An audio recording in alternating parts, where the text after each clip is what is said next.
Iran policy पर सवालात। इत्तेहादी अमरीकी सदर की सिफारती हिकमत अमली से नाखुश। जंग के खात्मे में नाकामी पर अमरीकी खलीजी ममालिक डोनाल्ड ट्रंप से मायूस होने लगे। अमरीकी फौजी अड्डों की मेज़बानी पर भी तहफ़्फ़ुज़ात। मक्का दिफाई माहिदा अमरीका के लिए पैगाम करार। अमरीकी अखबार वाशिंगटन पोस्ट की रिपोर्ट के मुताबिक कई ममालिक ने अपनी सरजमीन पर अमरीकी फौजी अड्डे न रखने पर भी गौर शुरू कर दिया। सऊदी अरब, मुत्तहिदा अरब अमारात, कतर, कुवैत और बहरैन बेचैनी का शिकार हैं। ट्रंप ईरान के साथ अमन अमल को मौसर तरीके से आगे बढ़ाने में नाकाम हैं। खलीजी ममालिक अब दिफाई सिक्योरिटी के लिए सिर्फ अमरीका पर इन्हिसार नहीं करना चाहते। खलीजी हुकाम ने कहा कि ट्रंप ने ईरान के खिलाफ कार्रवाई की धमकियां कई मरतबा दी और फिर मुज़ाकरात में पेशरफ्त का हवाला देकर वापस लीं, जिससे अमरीकी पॉलिसी को गैर मुस्तकिल और गैर मुतवक्के समझा जा रहा है।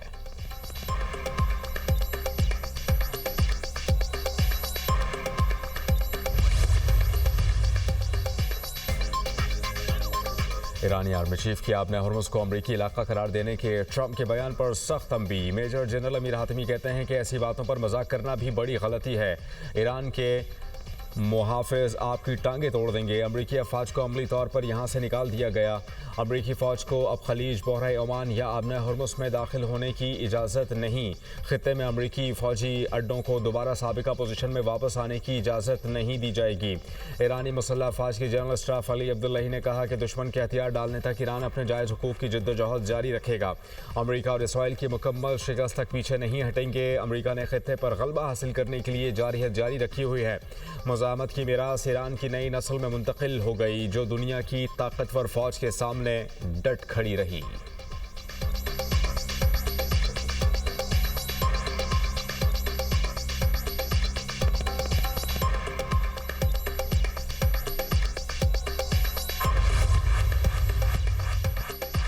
दुश्मन के सामने हथियार नहीं डालेंगे, मुल्की मफाद में मुआहिदा किया। ईरानी सदर मसूद पज़ेश्कियान कहते हैं कि अमरीका से मुआहिदा कौमी वक़ार और सुप्रीम लीडर के उसूलों के अहाते के तहत हैं। अवामी इत्तेहाद और मुज़ाहमत के ज़रिए मौजूदा मुश्किलात पर काबू पाएंगे। इसराइल आलमी ताकतों की हिमायत से ख़ित्ते में बदअमनी फैला रहा है। ईरानी वज़ीर ख़ारिजा अब्बास अराग़ची ने कहा कि आबना हुर्मुज़ खुलने का इन्हिसार अमरीका पर है। अमरीका को मुफ़ाहमती याददाश्त में तय होने वाली शराइत पर अमल करना होगा। ओमान के साथ तकनीकी सतह पर मुज़ाकरात हो रहे हैं। मुज़ाकरात का ताल्लुक आबना हुर्मुज़ में बहरी आमद-ओ-रफ्त से है। ओमान के साथ मुज़ाकरात और आबना हुर्मुज़ खोलना दो अलग अलग मामलात हैं। ईरानी स्पीकर मोहम्मद बाक़िर ग़ालिबाफ ने कहा कि ईरान जंग के अस्करी और सियासी महाज़ों पर फातह बनकर उभरा है। हम इस वक्त अमरीका और सहनियों की मुसल्लत करदा गैर मुनसिफाना जंग में हैं। ईरानी कौम इस गैर मुनसिफाना जंग का बहादुरी और बावक़ार अंदाज से मुकाबला कर रही है।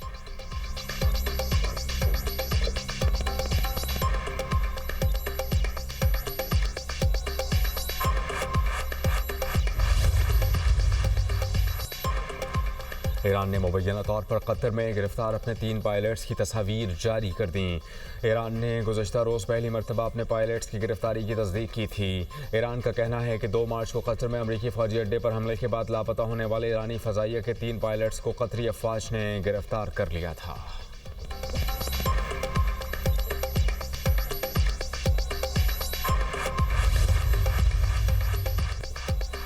कैरोलिन लेविट ने इस्तीफ़ा सदर ट्रंप से दिल बर्दाश्ता होने पर दिया। जनूबी अफ्रीका में ईरानी सफारत खाने का दावा। जनूबी अफ्रीका में कैरोलिन लेविट की नाखुशगवार मूड में तस्वीर भी शेयर कर दी गई। ईरानी सफारत खाने ने कहा कि बॉस ने आपको धोखा दिया और ख़तरे में डाल दिया। बॉस फूड ट्रक में राह फरार इख्तियार करें तो रफ़ाकत की उम्मीदें ख़त्म हो जाती हैं। कैरोलिन लेविट ने इस्तीफ़ा देकर अच्छा काम किया। वाइट हाउस ने कैरोलिन लेविट से मुताल्लिक़ ईरानी सफारत खाने के बयान को गलत करार दे दिया। कहा कि कैरोलिन लेविट तुर्की के दौरे पर सदर ट्रंप के साथ नहीं थी।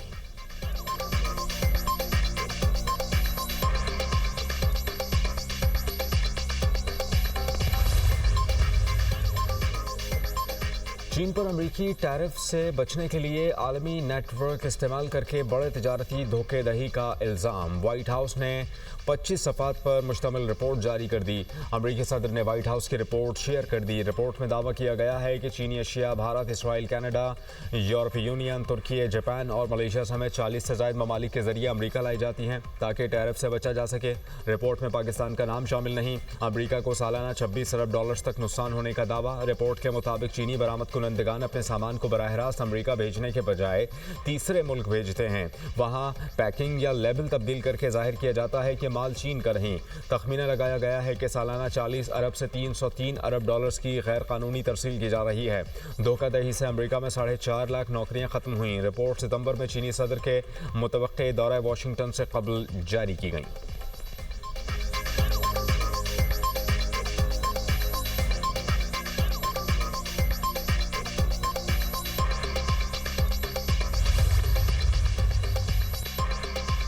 चीन ने धोखे से तिजारत करने का अमरीकी इल्ज़ाम मुस्तरद कर दिया। वाशिंगटन डीसी में चीनी सफारत खाने के तर्जुमान ने कहा कि तरसील करदा अशिया पर एकतरफा इक़दाम के जरिए थर्ड पार्टी मफादात को हदफ नहीं बनाना चाहते। टैरिफ और तिजारती जंगें फातह पैदा नहीं करती। बीजिंग चीनी तिजारत को दबाने के लिए कौमी सलामती का जवाब पेश किया जाना और एकतरफा टैरिफ मुस्तरद करता है। ज़रूरत पड़ी तो चीन अपने मफादात के तहफ़्फ़ुज़ के लिए इक़दाम करेगा।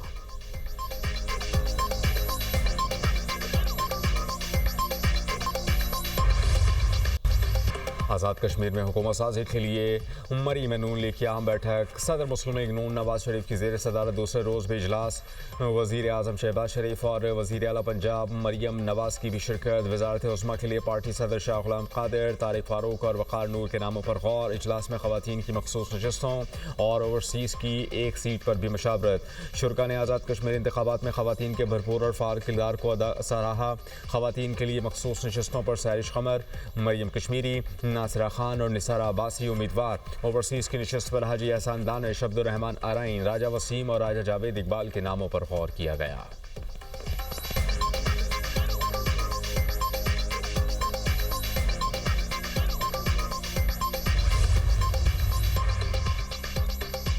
हुकूमत और गुड्स ट्रांसपोर्टर्स में मुज़ाकरात कामयाब। हड़ताल 40 रोज़ के लिए मौखर कर दी गई। सदर ऑल पाकिस्तान गुड्स ट्रांसपोर्ट इत्तेहाद मलिक शहजाद अवान ने कहा कि ट्रांसपोर्टर्स अपनी गाड़ियाँ चलाएँ। हड़ताल ख़त्म नहीं की, मौखर की है। मुतालबात की मंजूरी के लिए वफाकी और सूबाई हुकूमतों को 40 रोज़ का वक्त दिया है। हुकूमत ने पेट्रोलियम मसनूआत की कीमतों का रोज़ाना तयन न करने के लिए 15 रोज़ का वक्त मांगा। गवर्नर सनेहा हाशमी ने कहा कि फरीक़ैन ने फराख दिली से एक दूसरे का नुक्ता समझा। पाकिस्तान समेत पूरे खत्ते को गैर मामूली हालात का सामना है। वज़ीर आज़म और फील्ड मार्शल अवाम को हर मुमकिन रिलीफ देने के लिए कोशा हैं।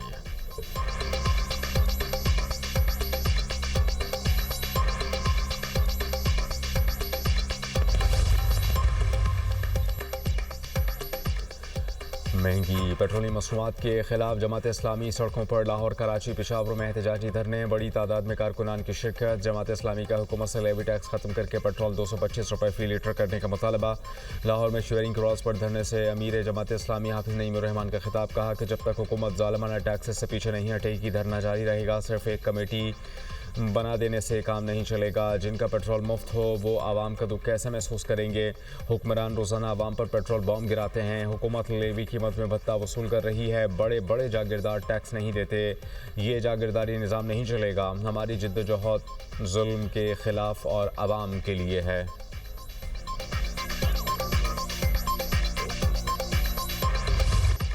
बलूचिस्तान के ज़िला खारान में सिक्योरिटी फोर्सेस का कामयाब ऑपरेशन। 7 दहशतगर्द जहन वासिल, मुतादिद ज़ख्मी। सिक्योरिटी ज़राए के मुताबिक रद्दुल फितना 3 के तहत सिक्योरिटी फोर्सेस ने खारान के इलाके लजे में दहशतगर्दों की मौजूदगी की इतला पर इंटेलिजेंस बेस्ड ऑपरेशन किया। दहशतगर्दों के ठिकानों से जदीद असलहा, भारी मिकदार में गोला बारूद और दीगर सामान बरामद हुआ। सिक्योरिटी फोर्सेस ने ऑपरेशन के दौरान फितनल खारिज के दहशतगर्दों के ठिकानों को भी मुकम्मल तौर पर तबाह कर दिया। दहशतगर्द खारान और लजे में लूटमार, भत्ताखोरी, अगवा बराए ताबान, टारगेट किलिंग और खुदकुश हमलों की मनसूबाबंदी में मुलव्वस थे। सदर और वज़ीर आज़म के कामयाब ऑपरेशन पर फोर्सेस को खराज तहसीन। सदर जरदारी ने कहा कि बैरूनी सरपरस्ती में सरगर्म दहशतगर्द अनासर के खिलाफ कार्रवाइयाँ कौमी सलामती के तहफ़्फ़ुज़ के लिए नागुज़ीर हैं। वज़ीर आज़म का कहना है कि पूरी कौम दहशतगर्दी के खिलाफ जंग में सिक्योरिटी फोर्सेस के साथ खड़ी है। वज़ीर दाखिला मोहसिन नकवी की कामयाब इंटेलिजेंस बेस्ड ऑपरेशन पर सिक्योरिटी फोर्सेस की सताइश।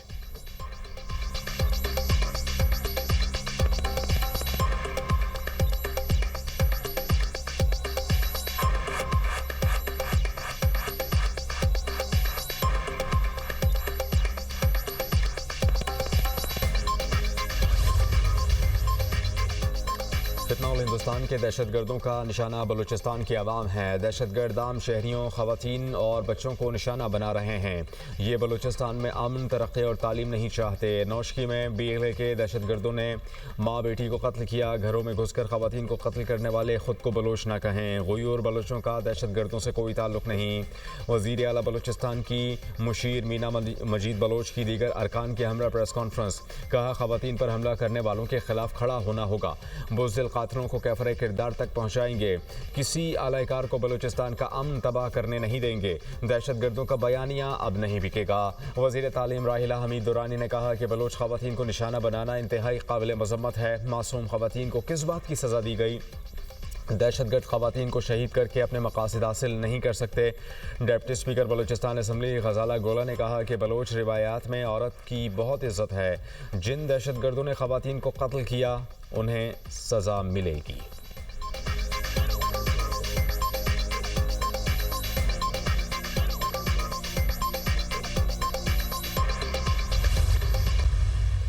पंजाब में सिर्फ वैक्सीनेशन 80% तक पहुंचती है। बलूचिस्तान में it is less than 30%। Sindh में इट इज़ 49%। अगर कराची को निकाल दें तो वो शायद बहुत ही बुरे हालात 12% भी नहीं है, क्योंकि कराची में फिर भी एक वैक्सीनेशन है। तो हम तो जो बात कर रहे हैं, हम तकसीम की बात नहीं कर रहे हैं, हम लोगों के वेलफेयर की बात कर रहे हैं। पर कैपिटा जो पर पर्सन, उसको मैं कहता हूँ, अगर इस सिस्टम पे आप जाते हैं, जो अगर आप छोटे सूबे बनाते हैं, तो सबसे ज्यादा पर पर्सन इनकम अगर कहीं पे जाएगी तो वो उन 8 सूबों में जाएगी जो आज बलूचिस्तान है।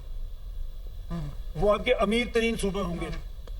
और उसके बाद दूसरे नंबर पे सिंध के लोगों की आमदनी में इजाफा होगा। पर पर्सन जो आपका NFC अवार्ड, अगर इसी फार्मूले पे आप रहते हैं, जो पैसे उस इलाके में जाएंगे उसमें सबसे ज्यादा पैसा उन इलाकों को, उन सूबों को जाएगा जो आज सिंध है, और पंजाब सबसे आखिर में आएगा। बेहतरीन गवर्नेंस के लिए मज़ीद इंतज़ामी यूनिट्स बनाने पर जोर। SDPI के ज़रिए तमाम कौमी सतह पर मुबाहिसे, क्या मुल्क में नए इंतज़ामी यूनिट्स बनाने चाहिए का इनेकाद। चेयरमैन दुनिया मीडिया ग्रुप में आमिर महमूद ने इज़हार ख्याल करते हुए कहा कि हम तकसीम की नहीं, लोगों की वेलफेयर की बात कर रहे हैं। मौजूदा निज़ाम में लोगों की वेलफेयर नहीं हो रही। जो निज़ाम हम बता रहे हैं इससे गरीब आवाम की वेलफेयर होगी। हर डिवीज़न को सूबा बना दिया जाए, इख्तियारात की तकसीम होगी तो आवाम को हुकूक मिलेंगे। पंजाब सबसे बड़ा सूबा है। बड़ा सूबा होने की वजह से ज़्यादा वसाइल भी पंजाब के हिस्से में आते हैं। ज़्यादा वसाइल NFC अवार्ड के तहत ही मिलते हैं। NFC अवार्ड पर अमल करने के बावजूद पंजाब पर उंगली उठाई जाती है। सियासतदान का एहतसाब इदारों के बजाय आवाम बेहतर अंदाज में कर सकते हैं। नए सूबे बने तो सबसे ज़्यादा फ़ायदा बलूचिस्तान फिर सिंध को होगा। नए सूबे बनाने का फ़ायदा पंजाब के हिस्से में बाद में आएगा।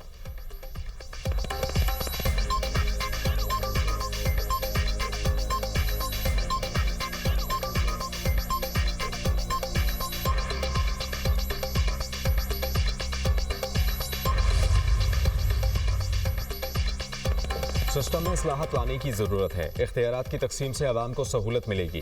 खाकान नजीब ने कौमी मुबाहिसे से खिताब में कहा कि पाकिस्तान का मसला मालियाती नहीं है। माहिर मईशत फ़रूख सलीम बोले, हमारे पास वसाइल हैं लेकिन इनकी तकसीम ठीक नहीं। आम आदमी की ज़िंदगी में कोई तब्दीली नहीं आ रही। सियासी जमातें लोकल गवर्नमेंट का निज़ाम नहीं चाहती। जमहूरी हुकूमतों ने बल्दियाती निज़ाम को कमज़ोर किया। मुस्लिम लीग नून के रहनुमा बैरिस्टर दानियाल चौधरी ने कहा कि नए सूबे बनाने के लिए इत्तेफाक राय बहुत ज़रूरी है। सूबे बनाने के लिए बहुत सी चीज़ों को मद्देनज़र रखना होगा। इंतज़ामी अखराजात, आबादी, पानी और दीगर रिसोर्स को भी देखना होगा। गरीब आवाम को मसाइल का हल चाहिए।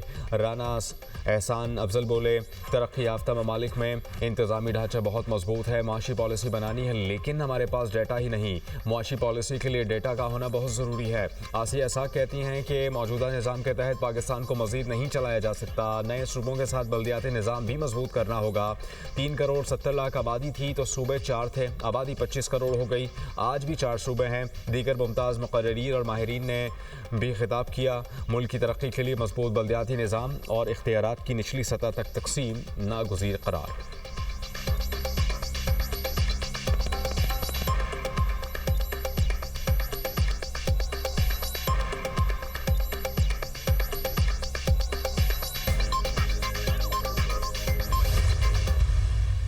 पाकिस्तान के मौजूदा सूबे एक तो पूरे कानूनी तकाजे के साथ नहीं बनाए गए थे।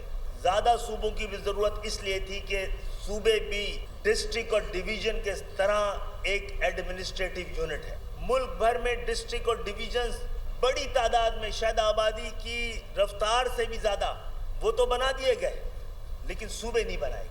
जहाँ जहाँ से भी सूबे का मुतालबा और आवाज़ बुलंद हो रही है, उस आवाज़ के साथ हम ये पैगाम देना चाहते हैं कि आइए अपने अपने सियासी मफादात से बाहर निकल कर इस मुतालबे पे एक दूसरे के साथ डायलॉग शुरू करते हैं।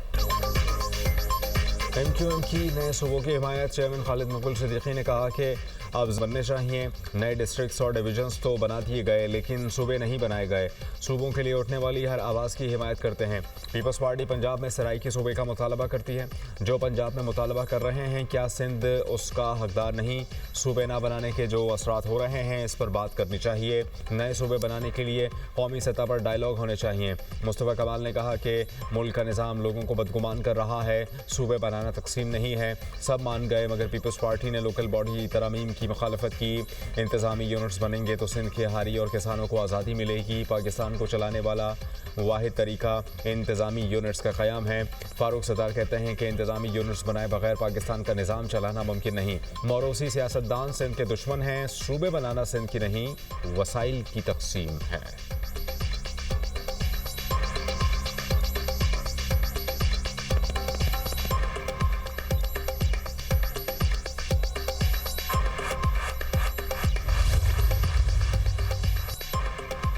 खालिद मकबूल सिद्दीकी आइन का आधा सच बोलकर आवाम को गुमराह करने की नाकाम कोशिश कर रहे हैं। तर्जुमान सिंध हुकूमत सादिया जावेद का MQM की प्रेस कॉन्फ्रेंस पर रद्द-ए-अमल।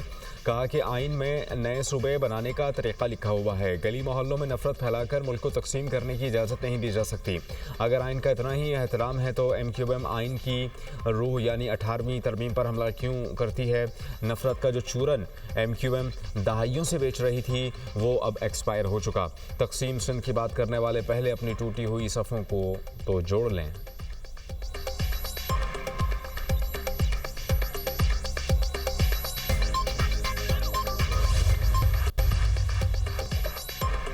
खैरपुर में PS30 के ज़िमनी इलेक्शन 164 पोलिंग स्टेशन के गैर हतमी गैर सरकारी नताइज। पाकिस्तान पीपल्स पार्टी के उम्मीदवार असफंदियार खरल कामयाब। उम्मीदवार सैयद तसव्वुर मेहदी हसन दूसरे नंबर पर, जबकि निशिस्त पीपल्स पार्टी के रुकन असम्बली नईम अहमद खरल के इंतकाल के बायस खाली हुई थी।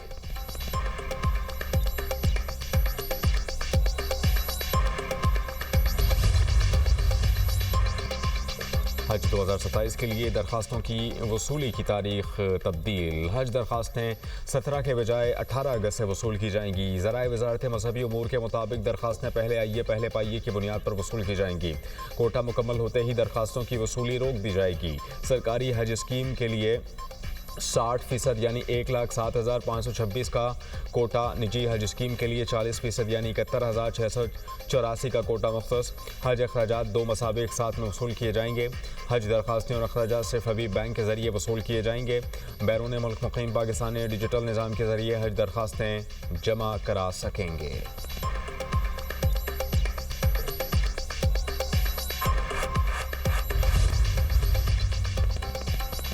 मानसून का एक और स्पेल बरसने को तैयार। मुल्क के बालाई और वस्ती इलाकों में बारिशें मुतवक्के। महकमा मौसमियात ने 17 से 21 अगस्त तक बारिशों की नवीस सुना दी। इस्लामाबाद, रावलपिंडी, मर्दान और सवाबी के नशेबी इलाकों में अर्बन फ्लडिंग का खदशा। गुजरांवाला, गुजरात, सियालकोट और लाहौर के नशेबी इलाकों में भी अर्बन फ्लडिंग का खदशा।